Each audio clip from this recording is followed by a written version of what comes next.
Yet, for preparations for building the Mikdash, David would take things from wars, would it be gold, silver, copper, and other materials, and he would dedicate it for the Beit HaMikdash. So not only has he found the place, not only purchased the place, but David is ready to give up everything has to be due, so that he can be part of the building. Okay? When he wants to build it, he was given a red light. The prophet did not allow him, like we mentioned yesterday, Natan and Navi. The question is, what is the next stage? So we saw already that for David, the materials of the next stage, it's setting it aside. What about blueprints? What about blueprints? Okay? So if we look now at letter B, 5, hey B, which is on the right-hand side, before we go to letter Zion, this is what we studied yesterday. Everyone gave it to me back. I didn't know that. This is what we studied yesterday. If we want to know, for David to take the materials and have everything ready for building, so we can go to letter 4b, which is on the right-hand side, which states the plans and the formation of the Beit HaMikdash. And here we can read, Vayitain David from Divrei Yamim, the book of Chronicles, chapter 28. Vayitain David l'shlomo bono et tavnit ha'ulam ואת בתיו וגן זכיו ועליותיו וחדריו הפנימית ובית הכיפורת. As we're beginning to see here in this source, in chapter 28, the basic formation of the Beit HaMikdash, David has. And he wants to hand it over. Okay? He wants to hand it over. After searching for it, after finding it, after buying it, you see here, in letter Zion, that everything here is prepared. ותבנית כל אשר היה ברוח עמו לחצרות בית השם ולכל הלשכות סביב לאוצרות בית אלוקים. As we're reading here in chapter 28 of the book of Chronicles, all the vast details for all the different rooms and the treasuries of the Kodeshim. And here in verse 13, Yud Gimel u'lemachlakot hakohanim v'alevim, he can get departments. You're part of the Kohanim, you're part of the Leviim. Ulechol melechet avodat Beit Hashem, lechol klei avodat Beit Hashem. All the plans for the Kelim are ready. Okay? Everything is ready. Zahav, the Mishkal of Minorot in verse Tedvav, all the gold that you need for the Minorot, Hazav and Erotem, Zahav, Mishkal, all the details. For all the different Kelim, in verse Ted Zayin, the gold is ready for the building of the tables. And in verse 18 of the last pasuk here, ulemizbach haktoret zahav mizukak. Here you see as well, for all the fine detailed, David knows all the kelim that have to be used. David knows all the things and how much gold and how much silver. Everything here is ready. So here David clearly knows the plans, has the formation. Now, since he didn't get permission to do it, okay, to whom does he pass it on? Okay, so we see here in letter C, the written Megillah of the Mikdash. There's something called Megillat HaMikdash.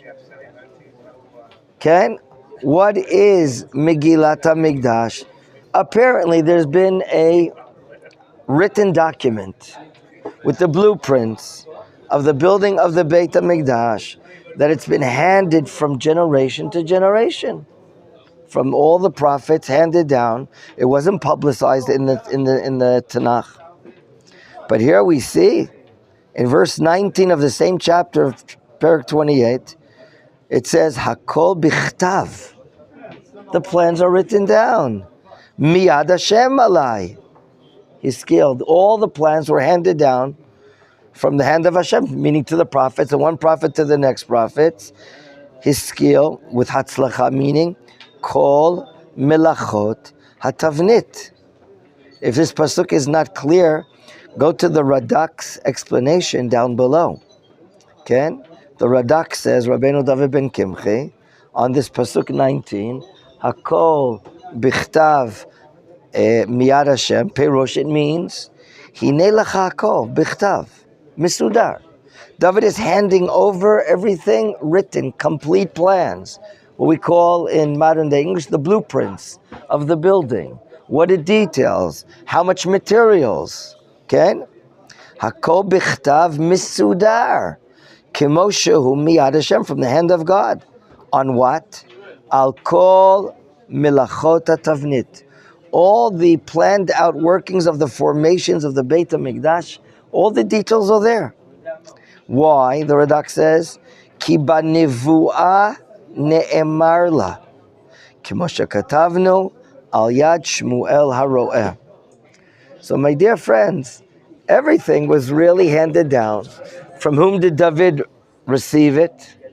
Remember, we learned there was a time, Vayelech David u'Shmuel vayeshvu benayot beRamah.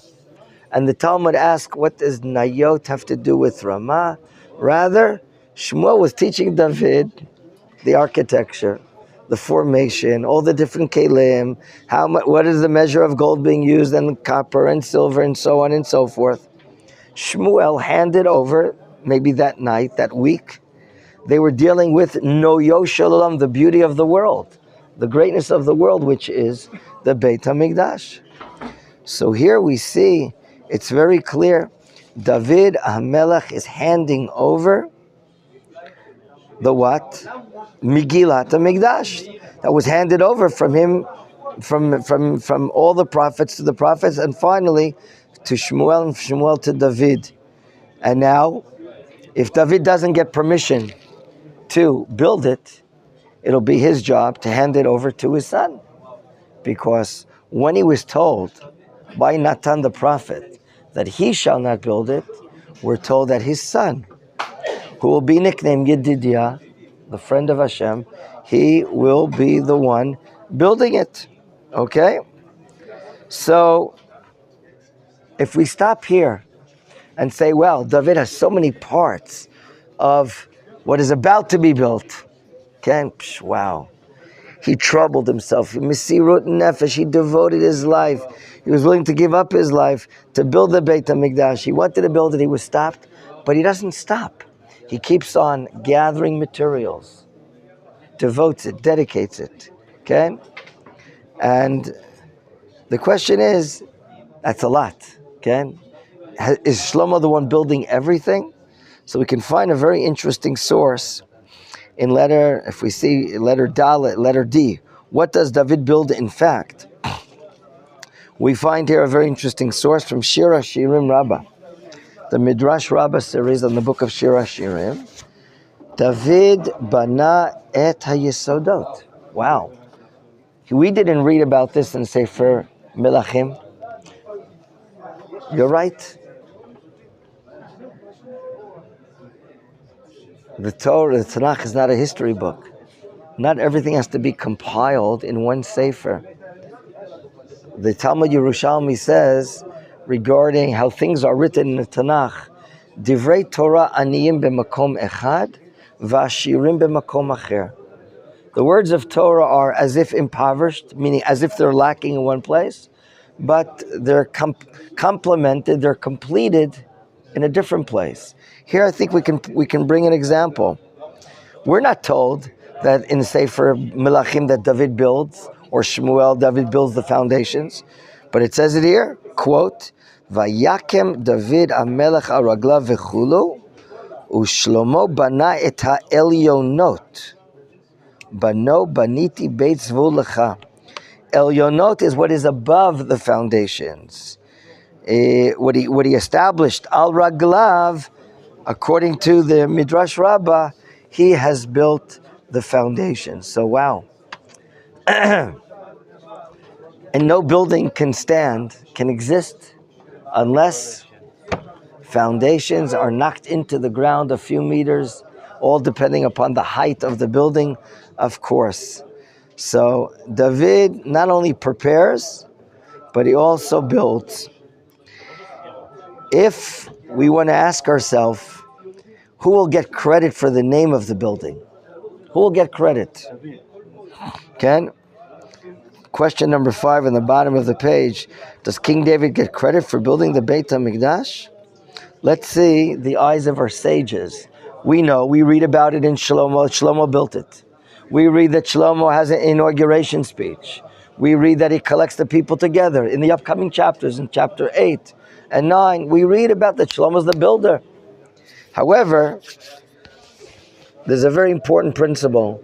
Someone that deserves credit for doing something, God will never allow that his credit will not come to him.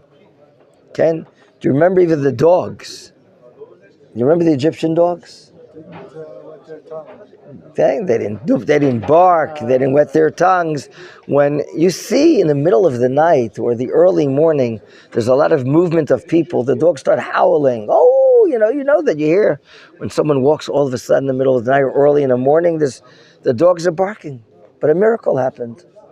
The dogs, the Egyptian dogs, were not especially tamed not to make noise at early in the morning at dawn, but they didn't cause any noise, any problems. Did they get credit? What credit did the dogs get? Do you remember, gentlemen? They got a mention in the Torah. The Torah says, "Lo tochal nevela utreifa." Don't eat meat of an animal from a nevela. A nevela is an animal that died, whereas a treifa is an animal that was torn apart. Okay, torn apart. We were traveling yesterday in the western part of the Benjamin area, and I've seen these. What do they call these pigs? Boars. What are they? Chazir. What are they called in Hebrew? Chazir bar. Ken, do you know what they are? Yes. From Haifa. They control Haifa. Oh, is that right? They're in the mountain, the Carmel over there. Hundreds and hundreds. Really? So they're in the mountain areas of Judea and Samaria as well. And in an area where I was driving yesterday, I remember a few years ago I saw, not a herd, but I saw a collection of a few. I'm driving, and I'm driving maybe 60, 70 kilometers an hour, and I see something, they're not tall, but they're very husky, and they're very strong. Okay? He goes into the side of my car. I forgot to look at the end of the drive. If there was any damage to the car, because I would sue him. I would sue the. I don't know. Does he have an insurance company? Very, very, very smart. They are. They're smart. In any event, he went into me yesterday on the side. I don't know if he's dead, and he deserves to be thrown to the dogs for lunch or for supper. But the Torah says, "Lo tochal kol nevela utreifa." So a treifa is an animal that was torn apart by someone else. The meat is not edible for us. Can I get benefit? Can I sell it? Sure. But the Torah says, "La kelev tashlichunoto." Throw it to the dog. Why? Why the dogs? What, does the Torah have some sort of affection and love for the dogs? Answer. They deserve credit. The creation called the dogs in the world. Why? They didn't bother the Jewish people who were going out of Egypt. So that's called the concept. Let's read in the Midrash in letter Yud. Eina kadosh baruch hu mikapeach sachar bria b'chol makom. Never will God withhold reward to any creation. So I'm sorry. B'chol makom shadam yiga v'notei nafsho ala davar. Eina kadosh baruch hu mikapeach scharo. Okay? In any place in the world where an individual, a person, he devotes himself, he dedicates his power, his time, his energy, his resources, his mind, and he's trying to do something. What he did it in the end or not doesn't make a difference. Ein akadosh baruch hu mikapech scharo. God will make sure that he's rewarded. Ritzoncha leidat. You want to know from where? Where do we learn this? Shlomo bana Beit HaMikdash. We've been reading about in chapter 6, chapter 7, Shenemar, Vayiven Shlomo et habayit, Vayichaleo, right? We've been learning about this last two chapters. Shlomo is the builder. Yes, he has foremen. Yes, he has supervisors. Yes, he's imported special wood from the Lebanon, but he's the one overlooking the building. Okay? However, ובשביל שנתן דוד נפשו על בית המקדש שנבנה. But David was the one that dedicated himself, his life. He dedicated his life to the building of the Beit HaMikdash that was built. Shenemar, remember David made an oath. He swore that the most important thing he wants in his life is to see the building of it. And therefore, he brings the pasuk in Tehillim that he dedicated himself. Let's skip to the next line. V'lo kipech HaKadosh Baruch Hu scharo. God did not withhold the reward to David. Ela hichtivo al shmo. David was inspired with Ruach HaKodesh, divine inspiration, when David is writing one of the Tehillim, and he's inspired by God to write, quote, Mizmor. This is a praiseworthy matter. Shir, a song, Chanukat HaBayit. The inauguration of the Beit HaMikdash to who? LeDavid. Lishlomo en ktiv kan. Ela David. Mizmor Shir Chanukat HaBayit LeDavid. Why is this Chanukat, the inauguration of the Beit HaMikdash, dedicated to David? I beg your pardon. It was Shlomo that built it and not David. Answer. We just learned how much David dedicated himself. For all different things for the building of the Beit HaMikdash, David gets credit. It's considered the Bayit of David, even though the actual builder was Shlomo. So we learned this very important principle, that the Bayit is called after David HaMelech. Why? Because he gave up his life to do it. So we can say the neshama, the soul of the Beit HaMikdash is David. The very fact of the idea of building it started in Ramah with Shmuel. And then the fact that he made sure that the Aron will go to Yerushalayim. All the preparations and the blueprints. Okay? So the situation is Shlomo that's now building it. In fact, we can say that it has the best conditions.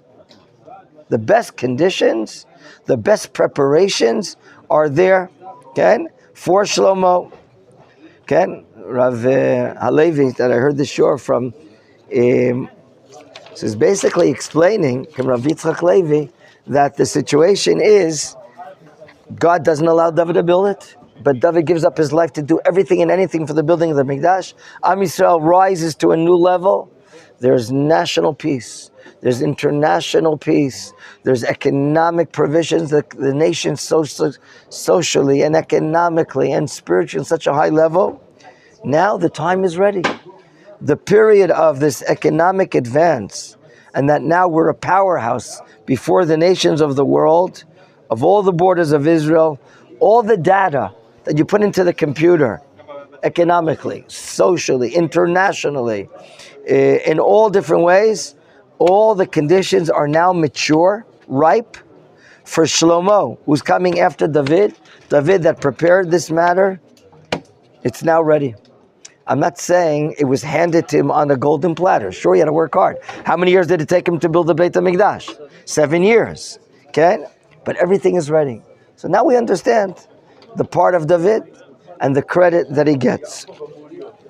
If we ask ourselves, well, the portion, the job that Shlomo Melech did, so we studied the details of the that's brought to us in the beginning of chapter 7. We see there in this last chapter an integration. What integration? 2 buildings are built.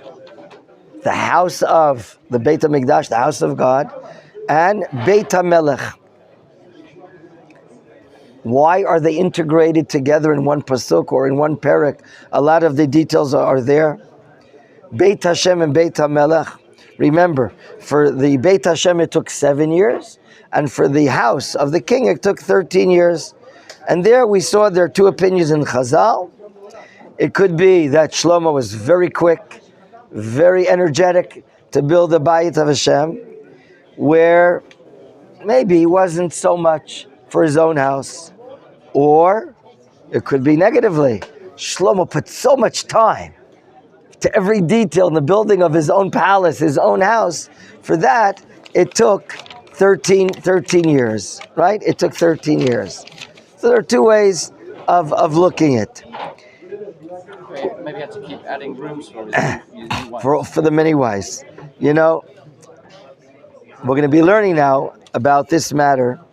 I didn't provide a source sheet for this, but you know what? I want to share with you something about this. It says the following.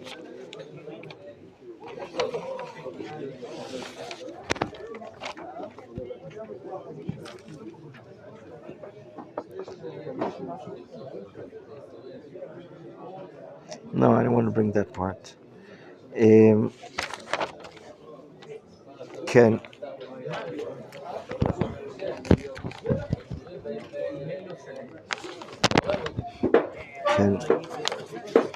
If I would just try to outline in short the preparations that Shlomo did. We already learned the cutting of wood, cedar wood in the Lebanon. We talked about the hiring of carriers, transporters, of bringing the wood through the Mediterranean, coming to one of the ports here in Eretz Yisrael. The hewing out of stone in the quarries for this. Okay? We saw how during the building, Shlomo was overlooking the building. And then we saw that he hired a coppersmith who was very talented from Lebanon, Hiram, Meitzor. We saw all the kelim that are being built. Okay? And now we read the end of the chapter. We read a beautiful pasuk, Vatishlam kol hamelacha asher asa melech Shlomo beit Hashem vayivei Shlomo et kodshei David. Okay? And then we have an interesting idea that we said that there's a surplus. There's a surplus. And the surplus is the last pasuk. He's putting them into the treasury. Okay? But there are those that interpret it the other way around. We started reading the Rashi 2 days ago. The question is asked in the Midrash, why didn't he use the surplus? Well, it's a surplus. But there's another meaning that it's not a surplus and he didn't use what was devoted by his father. And there are those that interpret this l'shvach, and those that interpret it l'gnai. L'shvach, David, there's a midrash, I'll read you the midrash that I didn't bring here. David bikesh ala davar, amar lefanav ribono olamim, tzofeh ani b'nevuati, shesof beit hamikdash atid lecharev, v'kol ma שהפרשתי מבתי עבודת אלילים שהייתי מחריב, שלא יהיו אומות העולם אומרים, מה היה דוד סבור? החריב בית אלוקינו ועשה בית לאלוקיו, ננערו אלוקינו וגבו נקמתם, והחריבו בית אלוקיו, לכך נתפלל שלא יצטרך להם שלמה. Shlomo didn't want to use those parts. Why? Shlomo saw, he projected into the future that a day will come, 410 years later, that the Beit HaMikdash is going to be destroyed. Why will it be destroyed? Okay? Why will it be destroyed? Because David is punished. He destroyed us. He took our resources and he used it to building the Mikdash. God is getting back after them. In order to avoid that accusation in the spiritual world, that the Gentile world will accuse, will say, oh, now we're happy the destruction of the Beit HaMikdash. Now we know why it's destroyed, because they used our properties, they stole our properties, and so on and so forth. That's one answer to explain the last pasuk, that Shlomo did not use all the booty that he took in wars. That's one meaning. There is another meaning.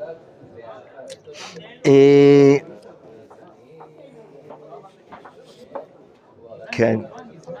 Do you remember what stated in Divrei Yamim why David didn't get a green light to build the Beit HaMikdash? Because it says, Damim Rabim Asher Shafachta. There are many that explain this pasuk in a negative sense, that David spilled blood, therefore he doesn't build the Beit HaMikdash, as if he did something wrong. Ma pitom. He guarded Israel. He won the wars for the Jewish people. He did this. Rather, we're explaining, and we used that explanation this past month, that David's role was not to build the Beit HaMikdash. His function was to bring peace to the Jewish people. How? He had to go to war. All the nations surrounding us that were attacking the Jewish people, he went to war and won the wars. That's his job. That's his purpose. That's his objective. The objective, though, of Shlomo, Ish Shalom, is a man of peace. Okay? Shlomo, being the man of peace, does not want to benefit on his plateau of understanding and build a Beit HaMikdash from any monetary worth that came through war. Why? That's David's objective, and this is my objective.